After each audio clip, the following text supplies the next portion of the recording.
안녕하세요. 저희는 모든마음연구소에서 보내드리고 있습니다. 저는 연구소장 김덕성이라고 합니다. 네, 연구원 장서연입니다.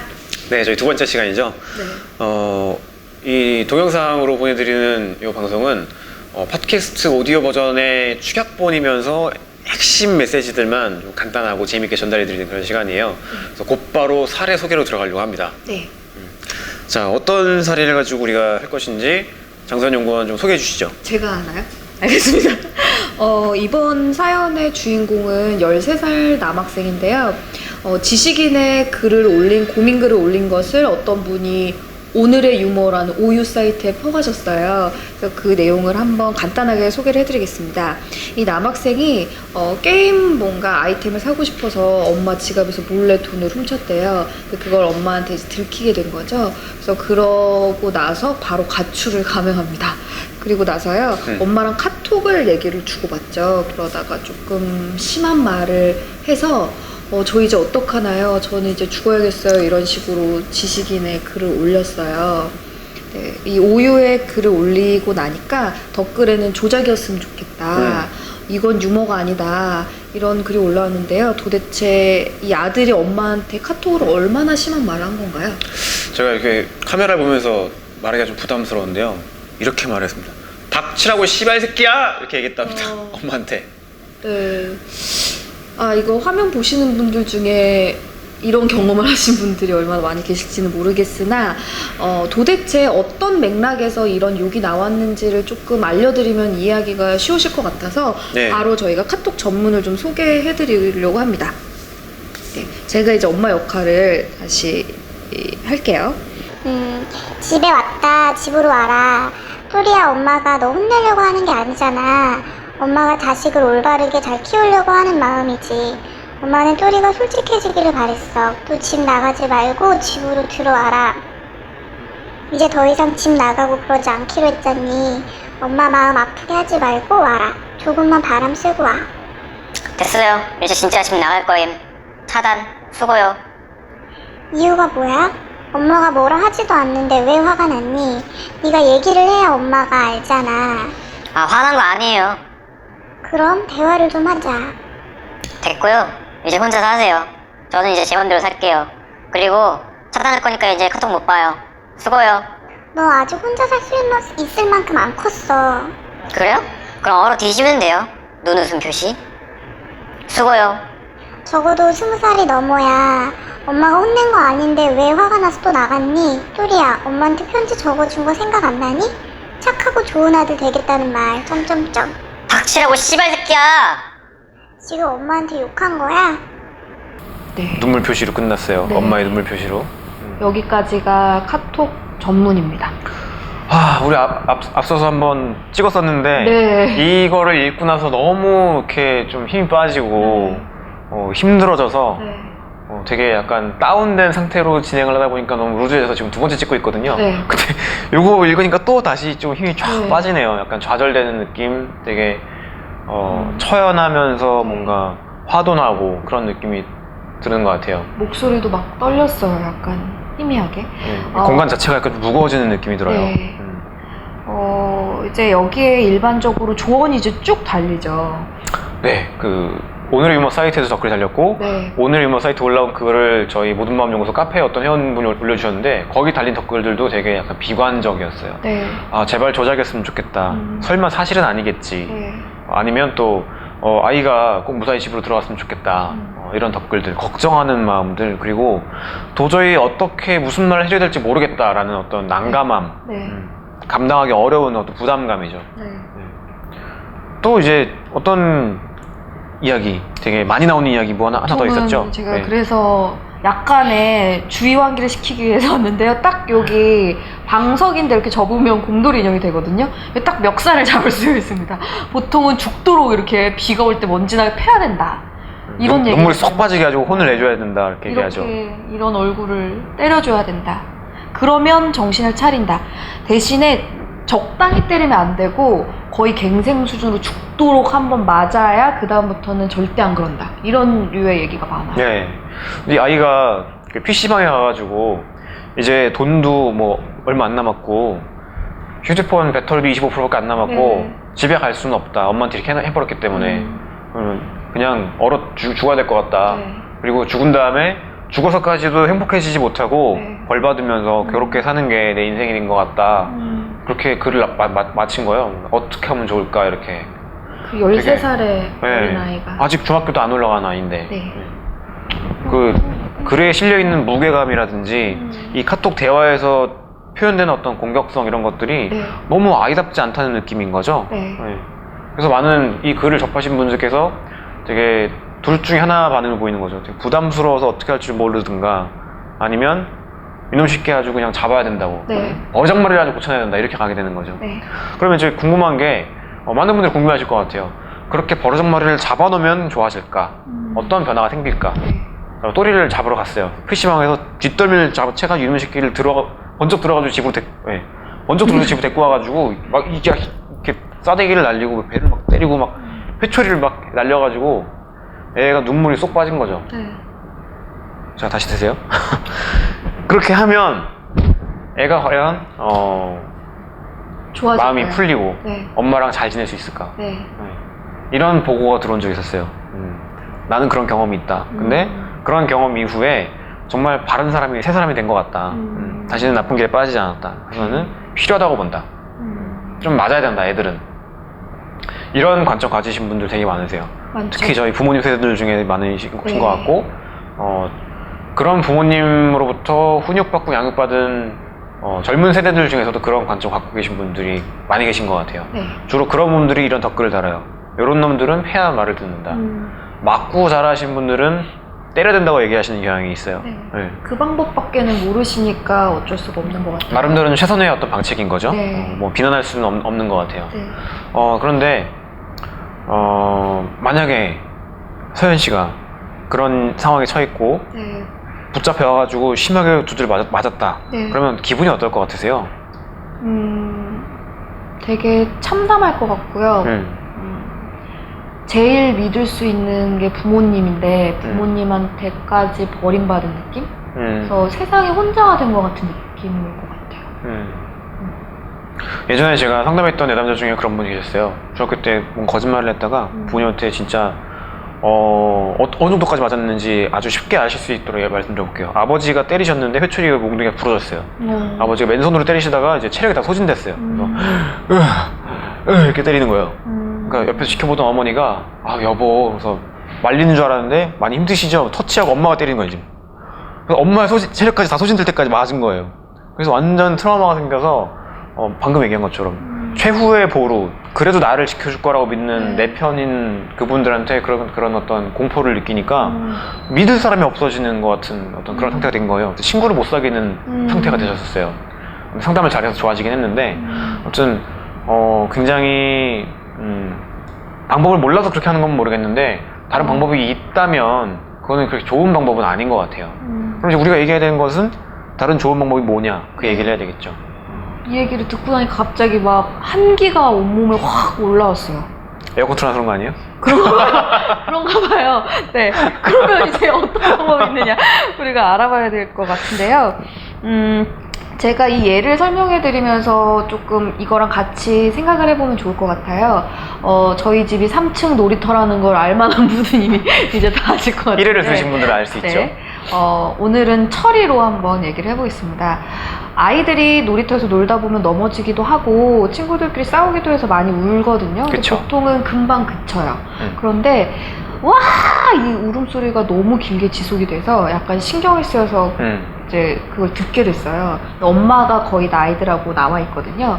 근데 엄마는 굉장히 차분한 목소리이고 아이는 거의 숨이 넘어갈 정도로 자지러지고 있더라고요. 근데 어떤 상황이었는고 하니 어떤 다른 꼬마 친구가 이 철이를 초리 뭐 이런 식으로 이름을 잘못 불렀나 봐요. 근데 이 철이라는 친구는 그거에 되게 민감한 친구였던 상황인 거죠. 그래서 막 미친 듯이 자지러지게 울고 있는데 철이야 지금 그래서 우는 거였구나.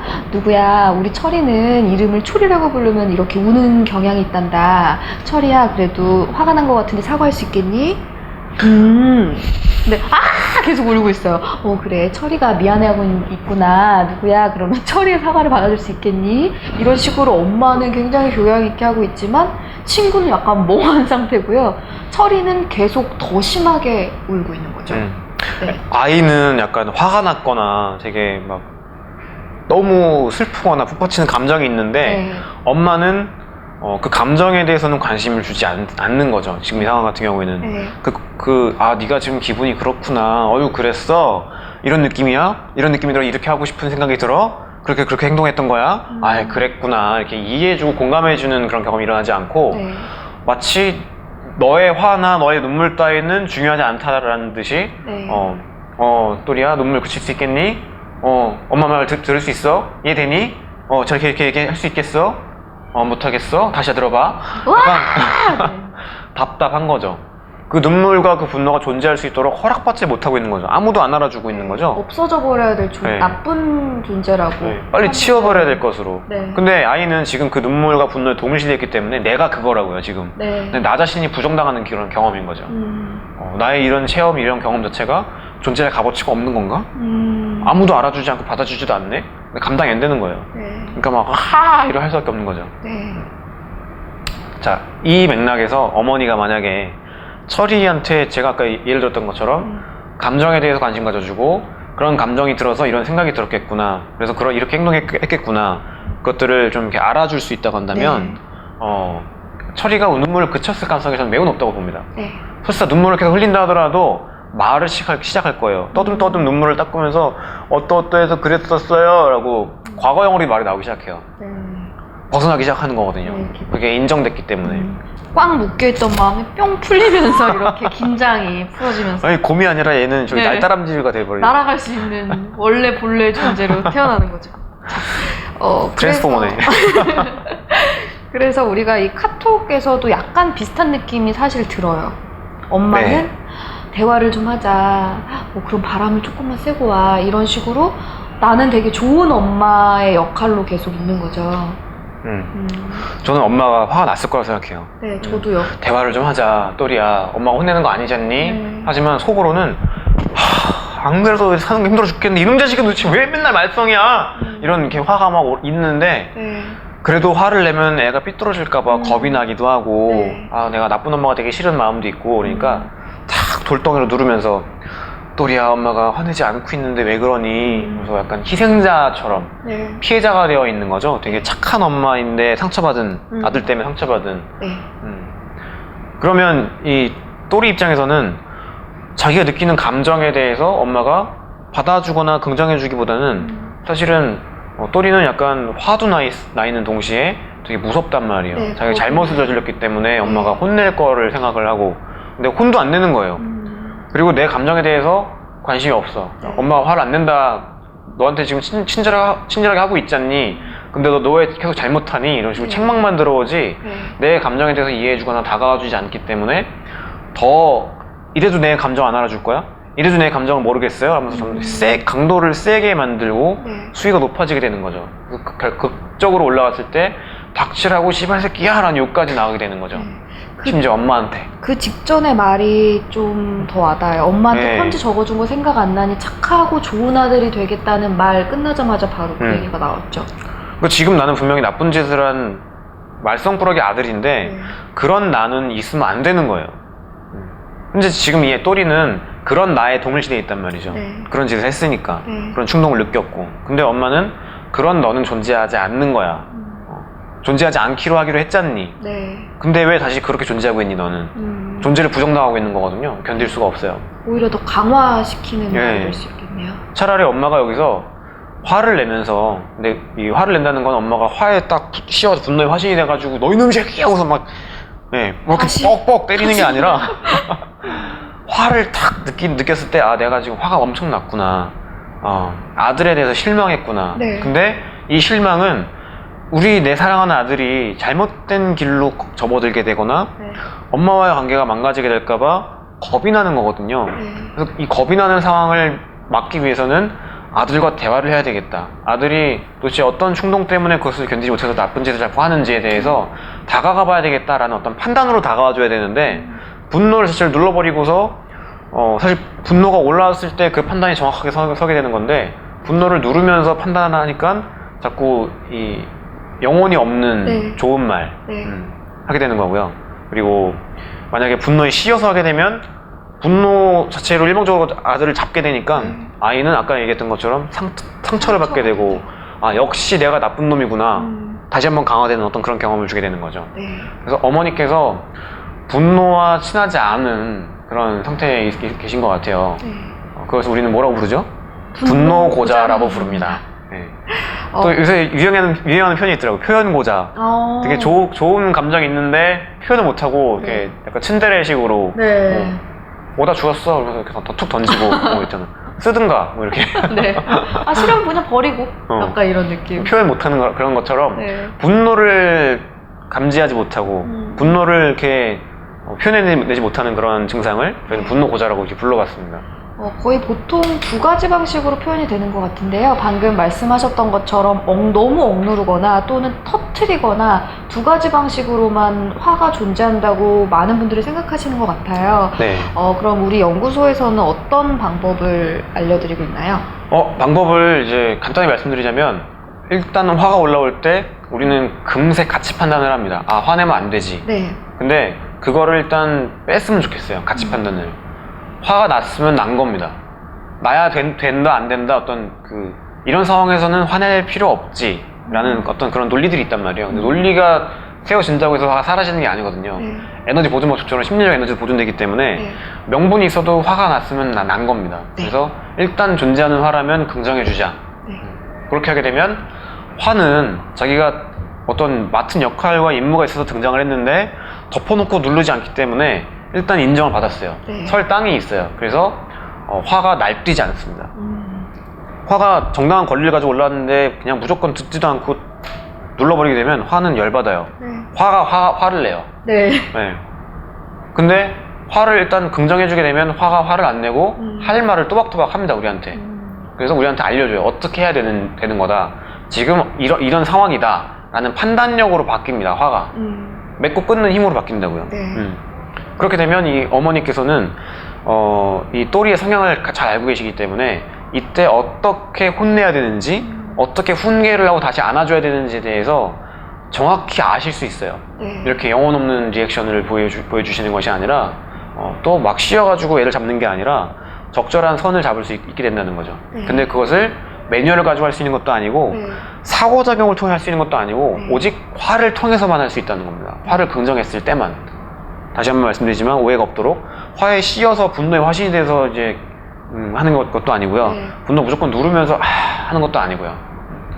이게 좀 미묘한 감각이기 때문에 그게 무슨 말인지 알겠는데 잘 모르겠는데 이런 느낌이실 수 있을 것 네. 같아요. 그래서 저희가 추후에 번외편을 통해서 좀 더 사례를 풀면서 좀 더 다가갈 수 있도록 좀 준비를 해보겠습니다.